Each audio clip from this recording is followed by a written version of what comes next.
Hi folks, welcome to Man Cave. Hope everybody's keeping well. So right off the bat then, this is not an installation video, it is an initial review video. So a few years ago when I had my Honda Africa Twin, I spent quite a lot of money and purchased a motorcycle dash cam system which I installed myself, and then when I sold the Africa Twin to get the BMW GS behind me here, I took all that stuff off and put it onto the GS. So I'm a great believer in having a motorcycle dash cam system. So if you're involved in an accident or an incident, you've got the video footage to help yourself out or others when you are involved in that accident or incident. And obviously if you're involved in a crash and it's not your fault, you've got the footage there to give to the powers that be. So I am a great believer in having dash cam systems on your motorbike. So a couple of weeks ago, a company called Vantrue, well, they reached out to me through social media and they said, look, if we send you free of charge their new dash cam system for motorbikes, would I mind having a look at it? And I said, absolutely no problems whatsoever, but I've already got a system fitted to my bike. So what I will do is I'll just fit it, run the cables around the outside of the bike, because I'm not doing a deep install video at the moment unless this is absolutely brilliant. So Vantrue then, they've been in the market predominantly making dash cams for motor cars for a number of years now, and the early part of this year 2023 they've now ventured into the world of dash cams for motorbikes. So this is their first venture into the market and this is their F1, and you can go to amazon.co.uk or wherever you live in the world and go to your relevant Amazon site, and then you can have a look at the stuff on there. And amazon.co.uk, it's currently retailing for £319 and 99 pence of your hard-earned cash. But they have sent me this free of charge, and this is going to be a honest review of the quality of the product itself and how good the video footage is. So 4K camera on the front and a 1080p camera on the rear with some other bits and pieces to go with it. So that's what we're going to do. It's not an installation video, so let's crack on and see what we get in the box.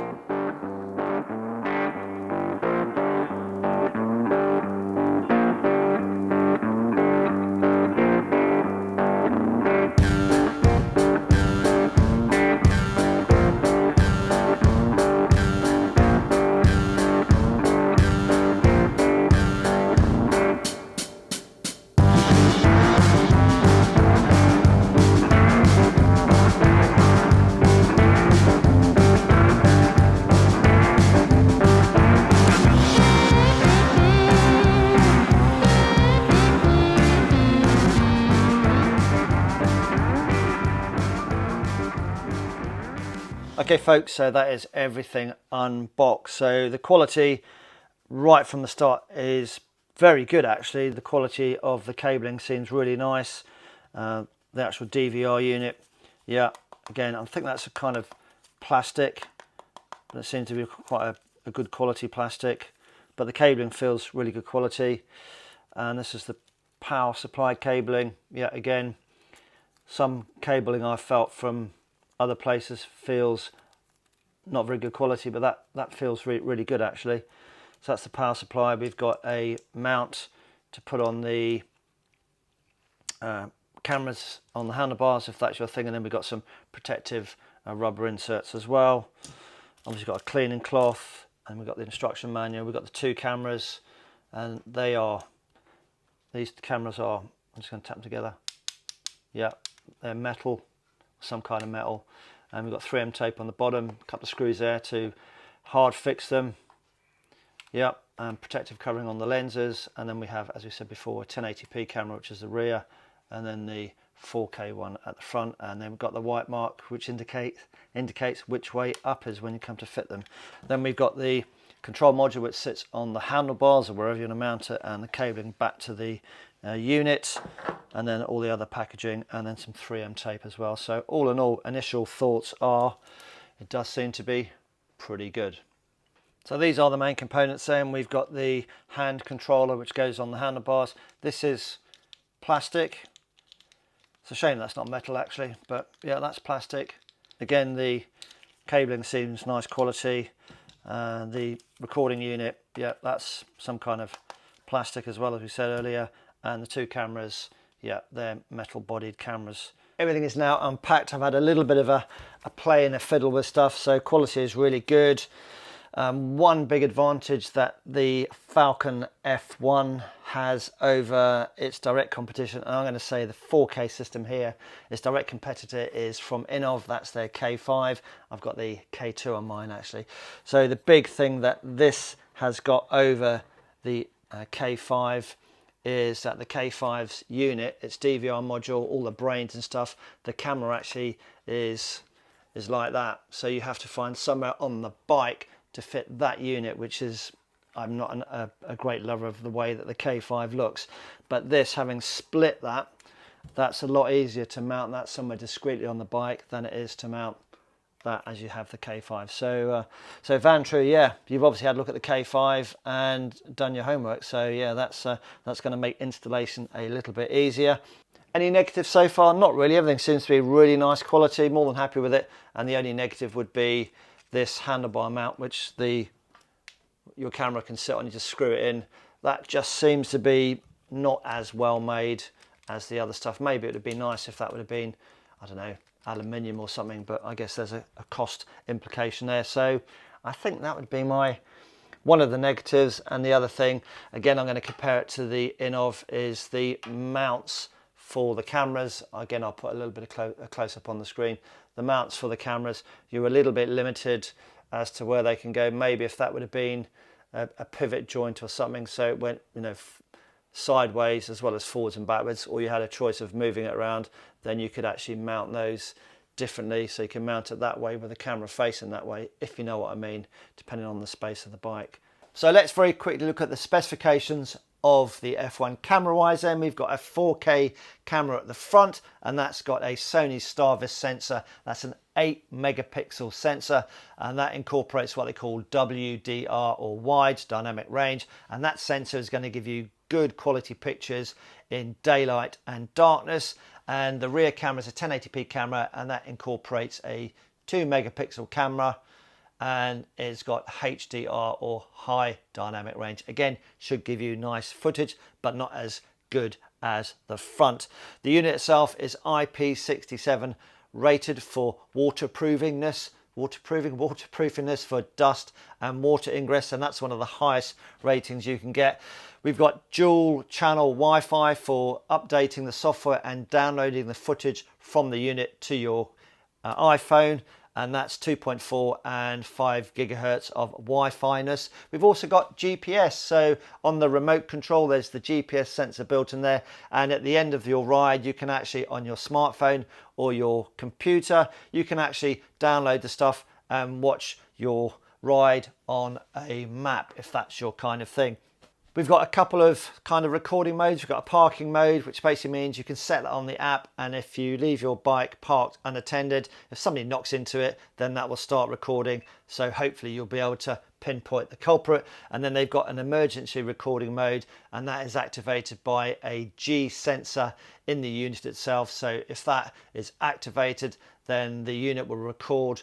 And I believe the parking mode recording and the emergency recording, if it gets knocked, if you're on your bike and you get knocked in an accident, then both of those recordings are put onto a safe side of the unit, so it can't be overwritten. So normally how it works is we have a thing called a looping system, so you can set that through the app, and basically it means the camera is always recording when the bike is switched on, and then if it comes to the end of the storage availability that you've put on in the device, depending on how big your SD card is, it will then go back to the start of it and then start overwriting the oldest footage. But if it's in parking mode, or there's an emergency recording, if somebody crashes into you with a G sensor, then that stuff is actually taken and then put on the safe side of the recording device, and that can't be overwritten. So I hope that bit makes sense.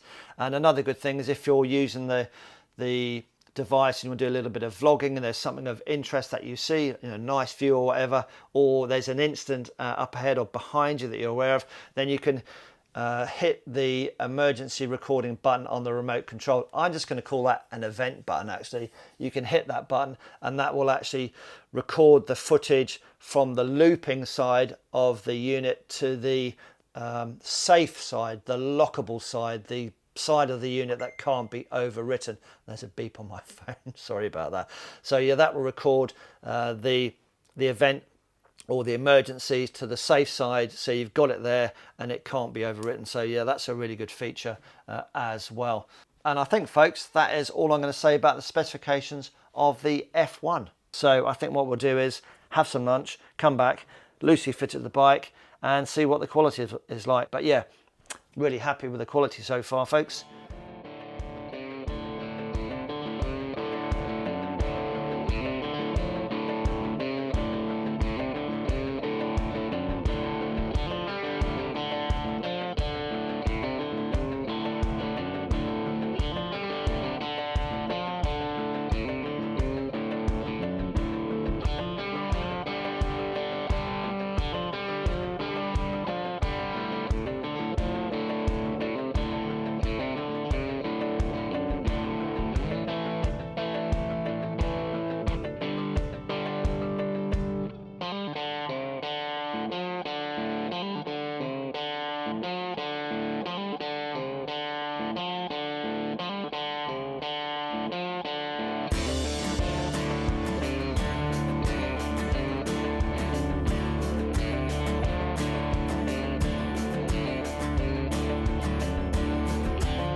As I said at the start of the video, this is not a full installation. This is just me putting on the bike, running the cables over the top of the tank, because I don't want to do a permanent fix at the moment until I see what it's like. So let's have a look and see what I've done.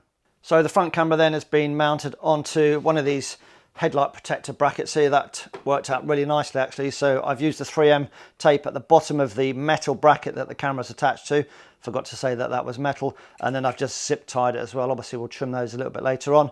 So that's worked pretty well. Hopefully not too much vibration in relation to that. And then the feed going back to the recording unit is just surface mounted. As I said before, this is not a permanent solution at the moment. I just want to see what the unit looks like before I spend a couple of hours taking everything off. So that's the front camera sorted.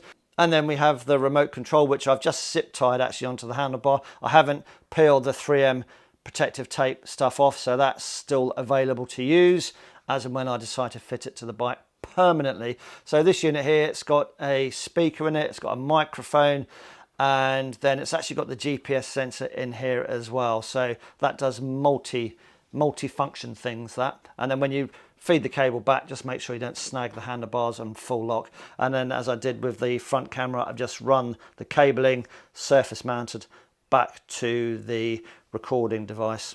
Power for the bike then connected to the battery, the red and the black, and then the yellow accessory lead. I've just found a switch live feed, used the posi tap, and then that goes back to the unit itself. So we've got power to the device. The rear camera, very quickly then, I've just used the 3M tape and stuck it, and it feels quite secure actually, stuck it to the underside of the original BMW rack kind of thing here. So this is all the cabling then. So we have the power cable, the remote control cable, and the camera cable coming from the front. And what I will say is they give you massive amounts of cable. I haven't measured it, but I suspect certainly the remote control cable must be nearly 2 meters long, certainly 1.5 meters, and the camera for the front as well. That's got to be over 1.5 meters long as well. So what they do say is do not bend it. You can coil it, but don't bend it on itself through 180 degrees because you will corrupt the data going down that cable. So that's a big no-no. So when you do come to install it, you've got to do it properly and either hide the stuff, coil it at the front, or coil it under the rear seat or anywhere else on your bike. But I can't do it on mine at the moment because I've got other stuff under there from my camera system that's currently fitted to the bike. And this is the recording device, DVR, whatever you want to call it. So the actual Wi-Fi is actually in the top here, so you need to make sure that that is facing up, so the Wi-Fi signal is going up and around and not down into the ground. And there's a protective cage around here, so again that's plastic, and if you're in a hot country somewhere, just to avoid the cooling, you can actually take that off if you want to, just to aid the cooling. And then the fourth and last cable is from the rear camera, and again that goes into the module. The only issue on wiring it all up, all of these ones, you knew which way they went in because it was like a male into a female part. There was a guide piece in there, but this one here, you just had to line all the pins up. So just be very careful on that one, which is, I think that one is the rear camera, yeah. So just be careful with that. Points to note then from reading the instructions manual, which you can download as a PDF. There is no SD card supplied with this, so you're going to have to buy an SD card. Just make sure it's a Class 10 U3, and you can go on Amazon and get 126 gig for 128 gig for £17.64, 256 for £29.80, and it will take up to a 512 gigabyte card. They do recommend that you format the card sort of once a week or on a regular basis, and also, although it's IP67 rated, the whole thing, what they do say is if you're cleaning your bike, just don't use a high pressure washer.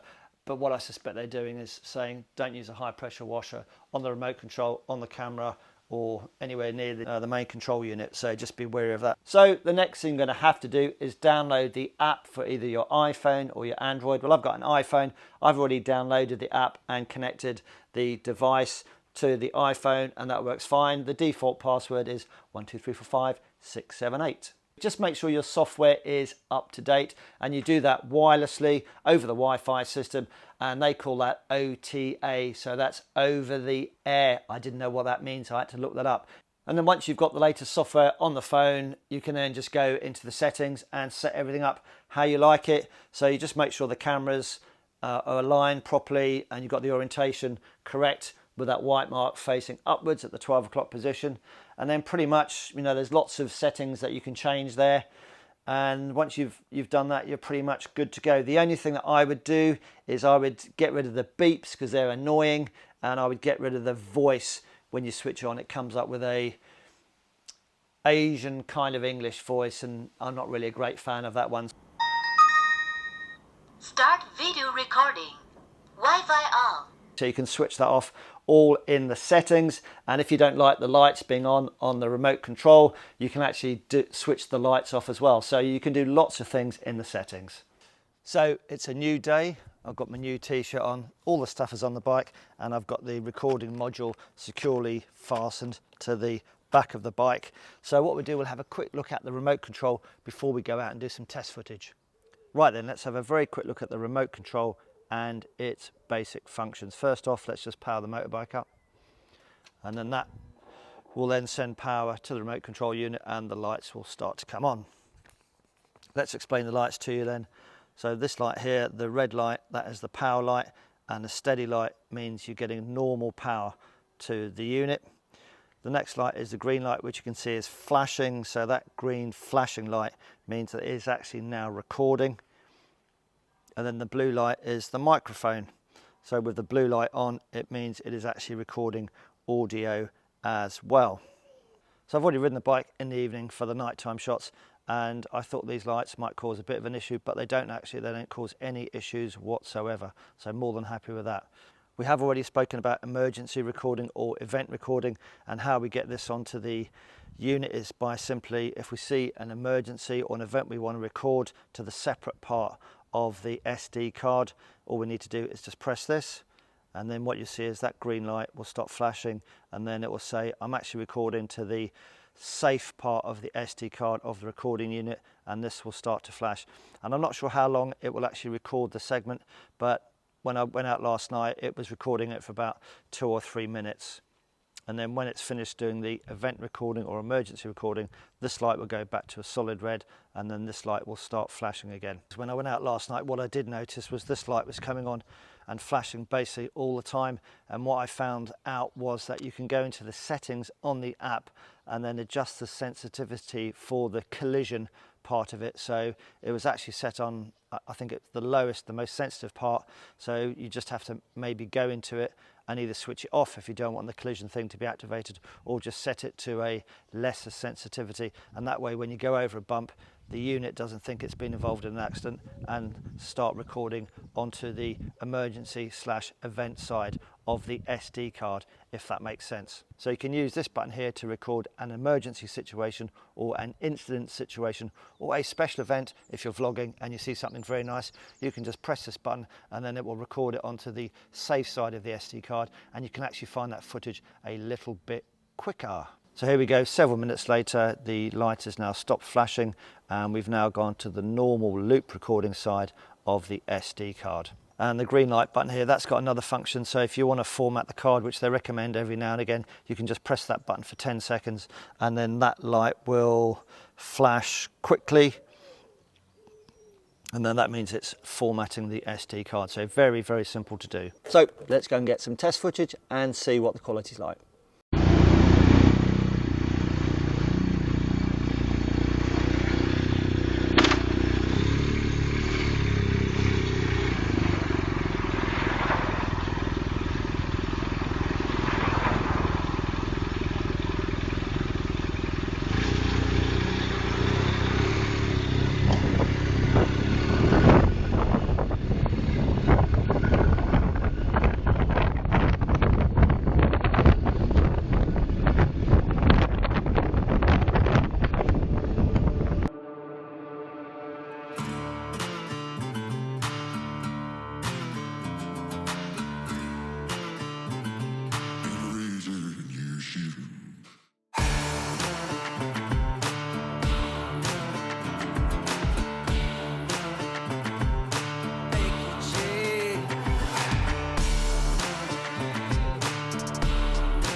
So my final thoughts then on the Vantrue F1 dash cam. So the rear camera then is okay, it's 1080p camera.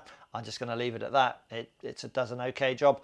The front camera, 4K camera, for something that hasn't got any image stabilization, as long as you mount the camera somewhere properly on the bike that gives you a good mount, I think you're going to get some pretty good footage actually, as you could see from the footage that you've just seen. So yeah, really happy with that. So whether you're into vlogging or just doing, you know, home movies, if you take the bike to the Alps or something, you want to get some nice footage, then yeah, I think this is going to be a really good system for you as well. And obviously, if you just want to put the kit on the bike just for evidence gathering, if you're involved in an accident or an incident, it's just going to be a plug and play system. If you're not into vlogging or doing home movies or that kind of stuff, you just want it for evidential gathering, yeah, install it on the bike. That's going to take you, I reckon it's going to take the average person sort of between 2 and 3 hours, really, just taking your time to install it on the bike. So if you just want to have a system to gather evidence if you're involved in an accident or incident, this is a really good system for you. The microphone, well, the microphone on the remote control unit, it's okay.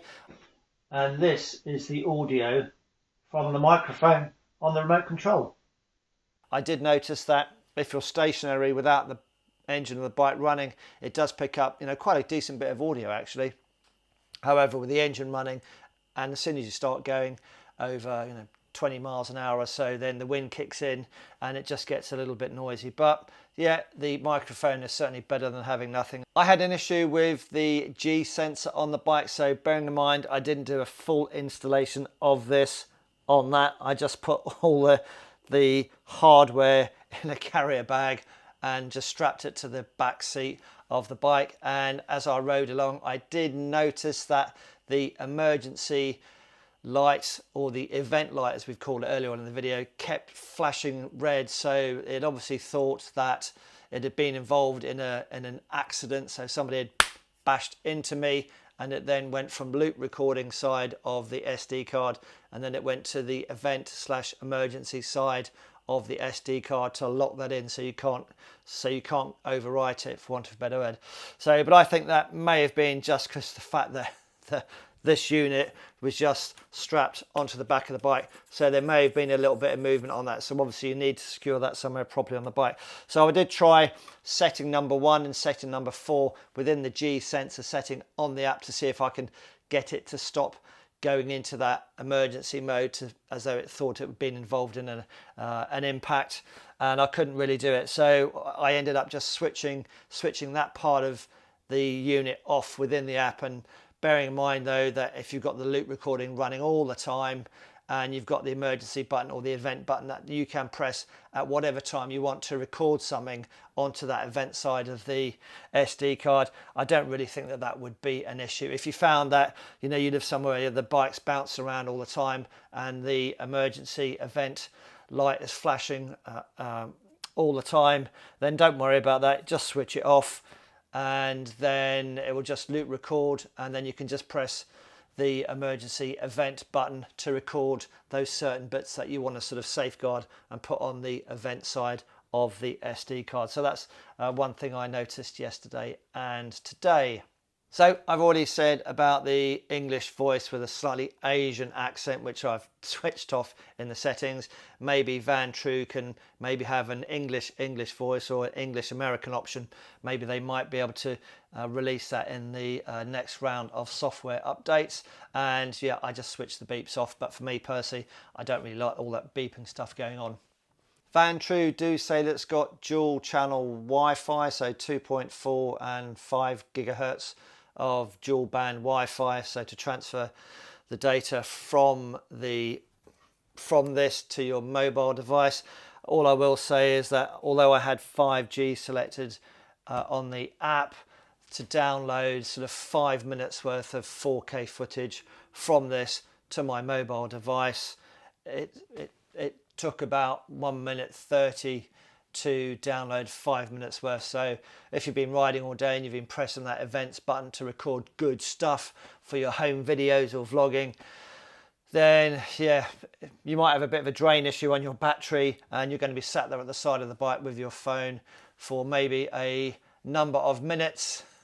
So I would just get your little screwdriver. Oh, and talking of the screwdrivers, they do supply a screwdriver in the kit, and the only thing I've found with that is just be very careful, because it would be very easy to round these little screws off. So I've got a jeweler's kind of screwdriver. So that's what I've used to undo those. So at the end of the day, if you've got quite a bit of footage on there that you want to save to your mobile device away on holiday or your laptop, then simply I would just take this off, pop the SD card out, and then just pop it into your machine, your laptop, and then read it that way. That would be far quicker. So yeah, so although they do say it's dual band 5G, it's not particularly quick unless I missed something, but I didn't find it particularly quick. Yeah. So with all that said and done, would I put this as a permanent fixture on my bike? Well, the answer to that is yeah, I'm going to do that actually. So the next few days off, I'm going to put this on the bike. It's going to take about two hours, I guess. And the main difficulty is basically just getting the yellow accessory wire, which I showed you in the video earlier on, is getting that to a switch live feed. And basically all that yellow wire does is when you turn your ignition on, that yellow wire just powers a little relay in here, I think it's a little relay, which then allows power from the battery to then power the whole system. So yeah, that's the reason why we have that little yellow wire, and that would be the hardest thing to work out how to install that on the wiring system of your bike. But I used one of those posi-tap things and that was absolutely fine. So it's about a 2 hour deep install for me, and the hardest thing is also going to be trying to work out how to hide those sort of 1.5–2 meters of cabling that some of the lengths have got. So yeah, it's a big thumbs up for me. I will be putting it on my bike. Very impressed with it. It's got a few little things that aren't, or maybe some room for improvement, but on the whole, I think it's a really good system. So I am more than happy to put it on my bike. So is there anything else I really need to say? Not really. If I've missed anything out or got anything wrong, folks, put them in the comment section down below. If you've got one of these already, if it's good or you don't find it good at all, put them in the comment section down below so people who are thinking about getting one of these can have a look, have a read, and make their own mind up to see if they're going to spend £319 and something via Amazon. The only thing I also should have said actually is the good thing with this is this control unit, the video recording device and the brains of it, that can sit somewhere separately on the bike to the cameras. Other manufacturers, namely Innovv with their 4K system, their camera is actually part of this, so you are limited to where you can put this. It just makes it a bit difficult. So Vantrue have done a really good job with coming up with a separate main control unit which is separate from the front and the rear camera. So big thumbs up, Vantrue. Well, that's it, folks. That's enough for me. Sorry how long the video is, but I have seen some of the other videos and I didn't really tell you much. So I just hope if you're on the fence, not knowing which way to go, yeah, dive off the fence, go and get one of these. Really good. Quality is great. Yep, that's it. I'm going to go and walk my dogs. As ever, ride safe, and we'll see you again soon in the next video. Cheerio for now.